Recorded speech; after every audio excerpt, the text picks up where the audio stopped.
gentlemen, welcome to the Purple Positivity Podcast for May the 25th, 2018. I am your host, the amazingly adorable Rebecca Thistle, podcasting to you live-ish from my kitchen/dining room table in my apartment, which I call Jeffrey Thistlework. Yes. So, children. There's children outside running to the bus stop. I don't know if that's coming through on the mic because I'm not sure. Anyways. If you listen to Wednesday's show, you know some shit went down. And I just wanted to kind of give a little update on that. I got Tuesday afternoon, I got served with an eviction. Because supposedly I'm behind on rent. So, Wednesday morning, I took off from work. And I went down to the housing authority. And with a copy of my lease. And I said, essentially, what the fuck? I said, look, I got served with an eviction. And here's my lease if you need a copy of it. What's going on here?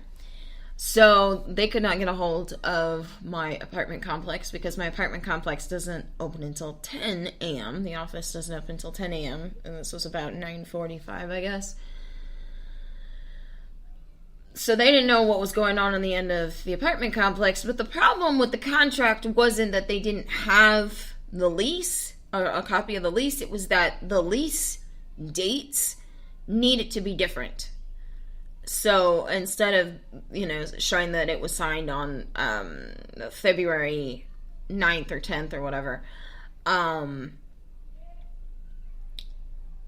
it needed to show that it was signed or created or generated or whatever on April 24th. I don't understand why, but, bureaucracy. Oh, great. Boggling bureaucracy, Batman. Ugh.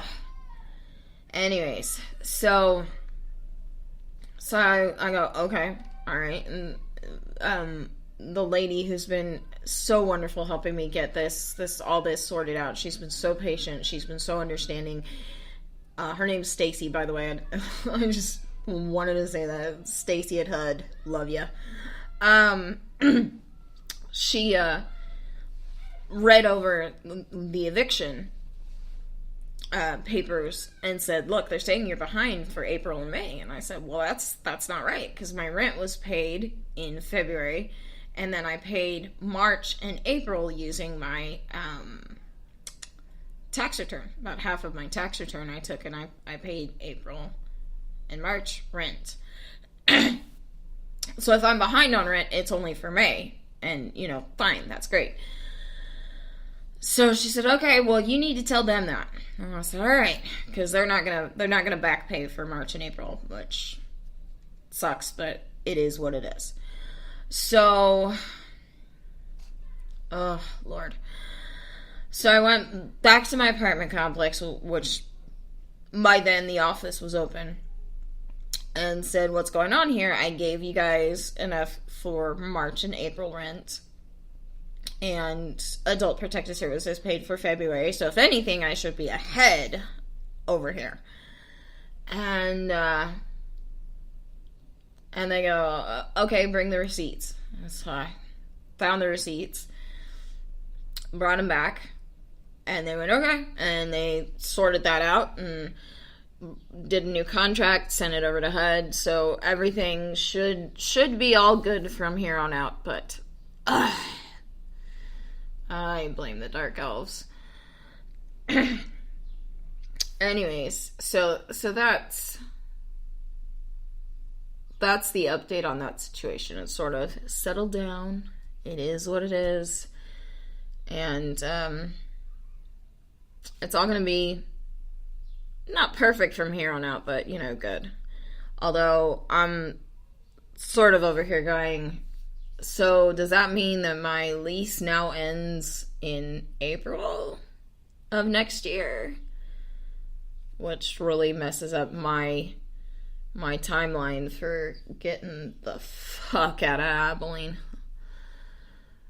But cross that bridge when we get there, right? So I'm sorry, I'm only like half caffeinated right now. I made a pot of green tea, and so I've got that over here, and that's got caffeine in it. I mean, it's a decent amount of caffeine, but it's a different kind of process of waking up when you drink green tea as opposed to drinking coffee. Because like coffee, it's almost instantaneous for me. I don't know about anybody else, but it's basically instantaneous where I'm just like, oh, yes, let's go, let's do this, yeah. With green tea, I'm sort of like, okay, here we go. So I'm just awake enough to do this show. Oh. Right! Kim-spiration! There we go. Brain working.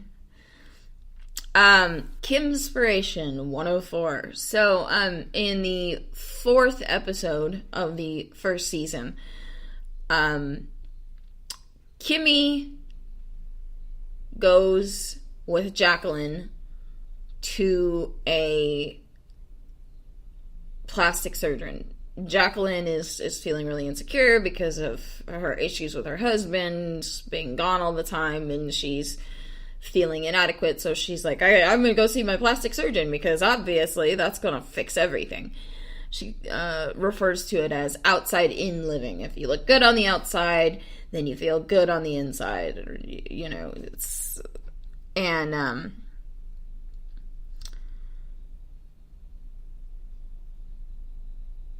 you know, and I think a lot of people have that attitude. Now, one of the things about this episode, I'm bouncing around so funnily, is there's this sort of, theme, quote-unquote theme, recurring gag, maybe, about this product called Bubberies. Bubberies, which is, you know, stuff you spray to make things smell good. You know, it's a parody of Febreze, obviously. And what Kimmy realizes at the end of the episode, when she you know, she's been running from the bunker, from memories of the bunker. She doesn't want that haunting her. She wants to just like sort of forget that it happened. But then somebody recognizes her, so she goes to Jacqueline's plastic surgeon and says, "Give me a new face."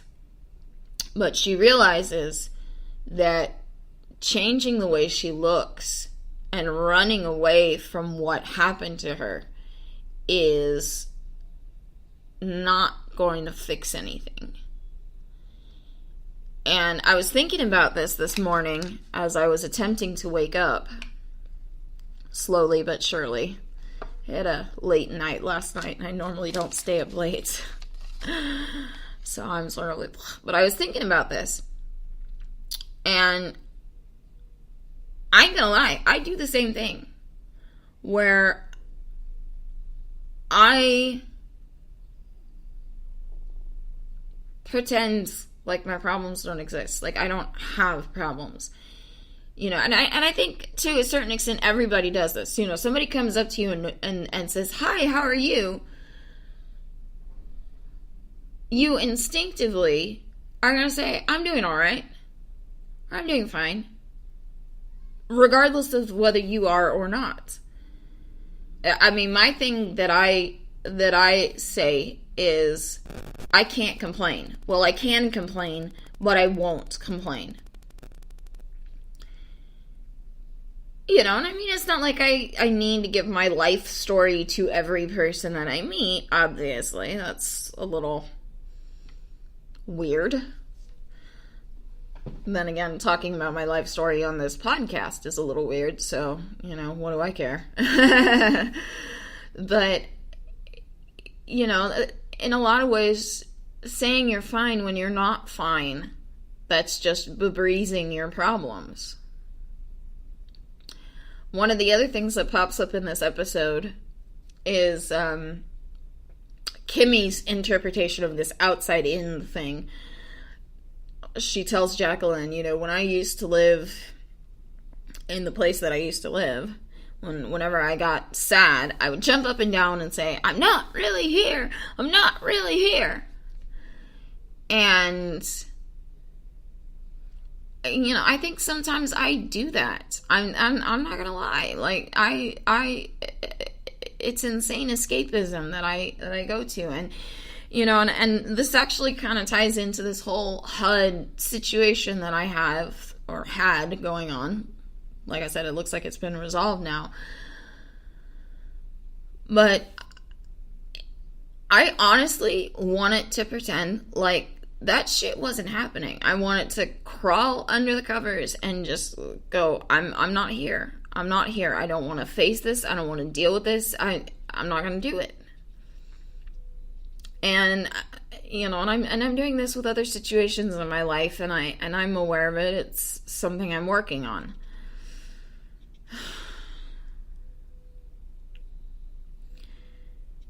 But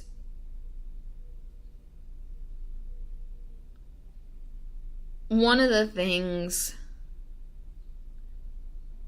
that Kimmy says at the end of this episode that just sucker punches me in the gut. This is why I love this show. It always puts me in a really good mood. Yes, it's ridiculous and campy, and it's really hilarious, and very little character development, character arcs, like progression. But it's just meant to be a funny, ridiculous show in a lot of ways. But there are these moments of real, genuine truth. Kimmy says, she like I said, she went to go get a quote-unquote new face, and before she could go under the anesthetic, she realized, I don't want to do this. I'm just covering up my problems. I'm not actually resolving anything. I'm not actually facing anything. I'm just covering up my problems. I'm just breezing them. And she runs out of the exam room or whatever, and in the waiting room, she gives this speech to all the people waiting there. And she says, you can't cover up your problems. Outside in doesn't work. You have to find that unbreakable part of you and live. Well, at that point, she starts slurring because we realize she's not actually like in her head, obviously she's making sense, but in reality, she's kind of messed up on anesthetic. But that statement about finds that unbreakable part of you and essentially face your problems, that's what gets me, is finding that part of oneself that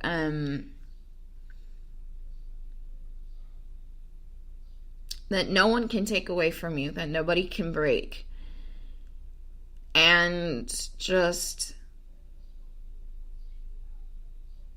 go forward. You can't fix what's inside by fixing what's outside, because that's just breezing the problems. That's just covering it up. Just because something smells nice doesn't mean it is nice, right?